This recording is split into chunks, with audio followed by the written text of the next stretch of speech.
So much to unpack, so little time. Let's do this. I'm John Renton with my review of AEW Dynamite from the Smart Financial Center in Sugar Land, Texas, in the shadow of Houston, apparently dealing with a tropical storm. Hopefully everybody is safe and sound, that the storm isn't actually all that bad, goes back out to sea in the Gulf of Mexico. It's the Gulf of Mexico, by the way, but I can only imagine that Paul Bosch was looking down from heaven and said, "Oh boy, Tony Khan, you're going to book this card in my city, in a city that I helped cultivate, a passionate wrestling fan base. Well, guess what I'm going to do? I'm going to send the goddamn storms."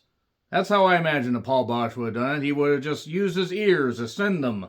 Like goddamn Mothra sending whatever the fuck it is that Mothra sent. I don't know. Let's move on from that and let's talk about this show. There were things I liked on this show, and there are things that are driving me away from wanting to continue to review AEW weekly.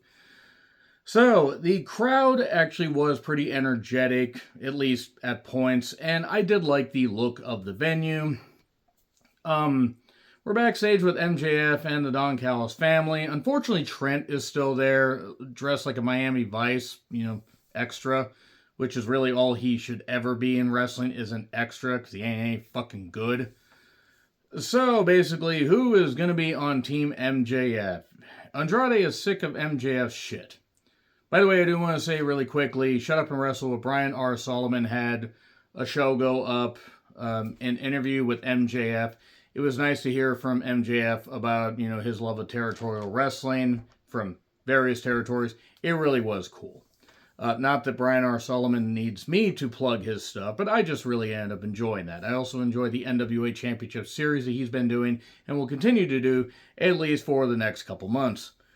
So, MJF basically, praises Kevin Knight, praises Kyle, tells Swerve to swerve off a bridge. It is Tacoma. They have bad traffic there. Mentions Ospreay and, oh wait, Hangman can't challenge for the title and Kenny Omega. And how Briscoe, they love him because, well, his brother died, and that's still unfortunate. I can only imagine how Mark feels. And who is on the team?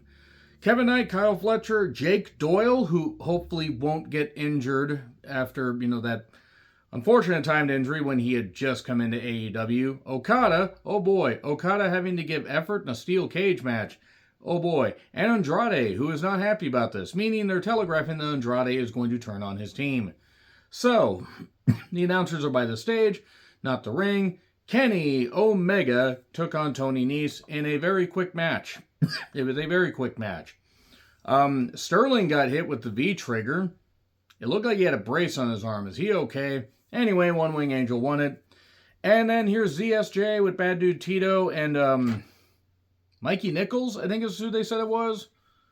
So, then suddenly the Bucks and Perry show up. So, yeah, we're probably going to get another guy, and we're going to get an 8-man tag on one of these shows. Possibly on Dynamite next week. I don't really fucking know.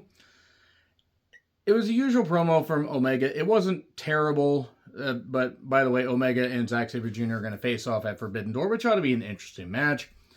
And suddenly we get a special challenge match. It's Jon Moxley and Daniel Garcia showing up along with Marina Shafir. Oh boy, oh joy, oh bliss.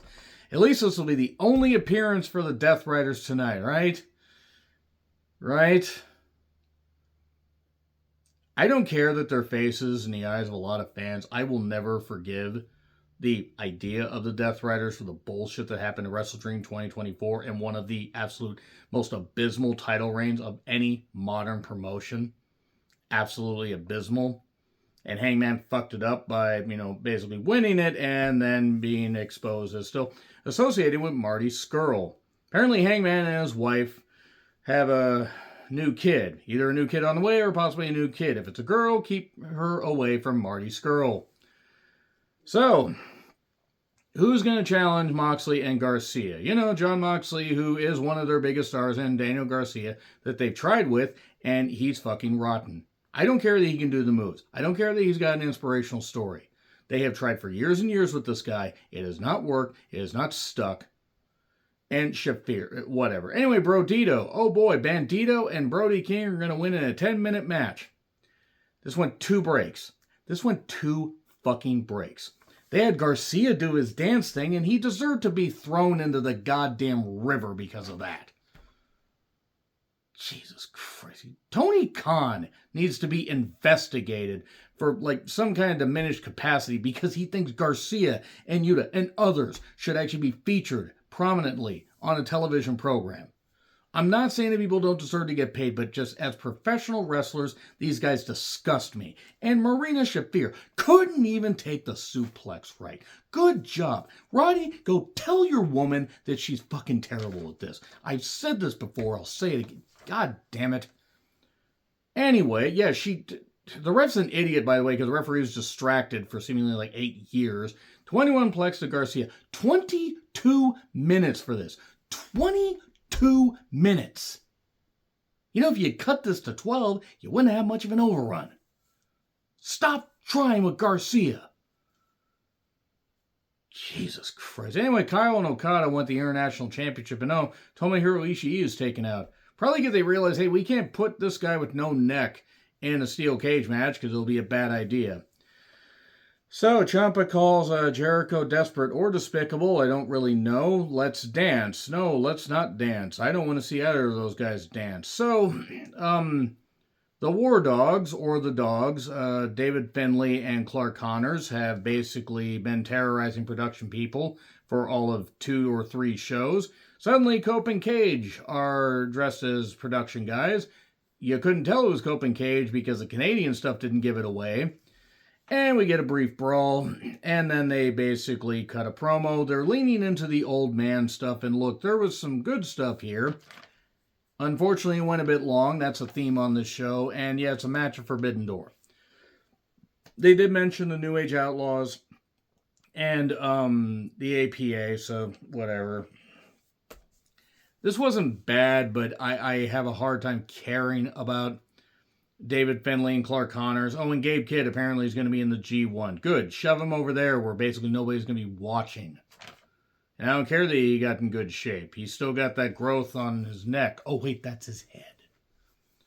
So anyway, package on Tekla and Starlight Kid. Tekla then basically says that, well, you thought it was bad when I spit on the Stardom logo. How about I spit in your mask? This sounds like a euphemism or something weird for Japan. Tekla's really good on the mic. She is. And is leaning into this, so great. Bandito's fired up and wants Jon Moxley. And then Garcia showed up and tried talking. Again, Tony, stop. Just stop giving this fucking idiot, this little dweeb, this parking attendant, a goddamn microphone. Here's the thing. There are people that can do certain things in life. There are certain roles for people. He is not cut out for this. Then there's Shafir. I'm shocked she could actually walk into frame without botching that. Mercedes' new theme is horrible, by the way. So Mercedes versus Hazuki. It's a women's Owen semifinal match, and this needed more arm drags in the beginning, about 8 million more. Okay, I'm not saying they didn't work hard. I'm not saying Hazuki is bad. I'm not even saying Mercedes doesn't work hard in the ring. I despise Mercedes with how she carries herself as far as a persona. It just seems fake and cartoonish to me. And this went through 2 breaks. A Meteora on the ramp, by the way, and it looks like she might have hurt her knee. I think she was just selling it. Maybe stop doing that when you don't weigh much, when your knees can't take that physical pounding. Yeah, Hazuki tapped out. I didn't hate the match, but I'm kind of off Mercedes. I didn't miss her when she was gone. Whether she can work or not, I don't really need to see her. Shivani brings out Ospreay, who then basically talks about drilling his missus and telling her to go get cleaned up because he's got to go get to Houston. Reminder that Will Ospreay tried to blacklist a woman, I believe Sadie Gibbs, if I remember right, because she spoke out against a friend of his, who, and his friend, by the way, I don't know if it's the same friend, but Will Ospreay likes to associate with some weird people, and yeah, that promo was a choice. I don't really know why in the world we needed to go with that, but there were a lot more people up in arms about that. I just thought it was stupid. And then here's Swerve, who says, hey, why are you training with the Death Riders after they tried to cripple you? Gee, if only somebody else from Washington State had said, oh, wait, I have. I've been saying that for months since this bullshit started. And there are people that like it. There are people I talk to that I respect deeply that do like it, and that's fine. I just have hated this. They make me not want to root for Ospreay, despite the many issues he has outside the ring, but just as far as the booking, as far as being invested in this pursuit of the world title, they are... Will Ospreay is trying to make this work in spite of the terrible booking. And I needed to learn to let it go. No, you didn't. You could have come back and just drilled all of them. We don't need Yuta and Garcia. We don't need Pac. Put Claudio back in CMLL and just let him do stuff and get him the fuck away from this stuff. Ospreay says, well, Swerve, you didn't help. We teamed up and did all this stuff about, taking down the Bucks and all this. And, I understand where they were going with it, and they're referencing stuff that happened last year. My God, this is almost a year ago. Good God in heaven, where has time gone? But Swerve's right. Now, this went way too long. This needed to be cut down by at least 3 to 5 minutes. Will talked about, doing stuff outside of Wembley or, working odd jobs or whatever, and talked about, the days of his youth and getting a chance to score the goal in Wembley. And now this match against you is the semifinals of, me having a chance to win my World Cup, which was a good line. It's just the problem is it kept going. And it says, and Swerve mentions Hangman, and Hangman, can't challenge for the world title because he screwed it up. And then he said something that got censored for a while. I don't know what the fuck it was. They will raise the bar at Forbidden Door. We get a shove. The chain gets involved. And then suddenly Death Riders show up. And, well, that's it. You know what? At this goddamn point, I might as well just, cut the show in half. Anytime the Death Riders show up, I'm just going to skip everything. I don't care if it's an important promo. It's not, unless they decide to leave. Just leave television for a while. Lexi's with Jericho. I guess they're either going to have a match or a confrontation on Collision, him and Ciampa. And then Ospreay, it looks like he's going to strangle Garcia. And it was the only time I was interested in anything Daniel Garcia was doing, because watching just everything leave his body and just him potentially being taken off of television to, grow a personality or 6 inches taller, it could only benefit this company. I mean, it could only benefit him. He just is so bland and vanilla and looks slight. It looks like he's wasting away. And then MJF, Okada, Andrade, Jake Doyle, Fletcher, and Kevin Knight took on. Well, but then Mark Briscoe basically was coming at the back of a parking garage, seemingly. And he has 3 guys plus 2 more. So he has Roddy, as Kyle O'Reilly, and Orange Cassidy. So right there, we know that this match can't be taken seriously. And then Takeshita. Poor Takeshita. They've Wardlowed him. They have Wardlowed him. I do not want to hate Takeshita. I want to watch Takeshita, but if you involve him with stupid shit like this. Because I'm sorry, Orange Cassidy is a joke, and he always will be. But even then, he's not even the most offensive thing about this. He is actually so far down the ladder of offensive things that are happening in AEW.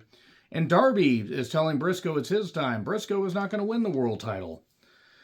If anyone gets DQ'd in this match, by the way, they're out of Forbidden Door, which puts the team at a disadvantage. Or you could just select another guy. You could do that.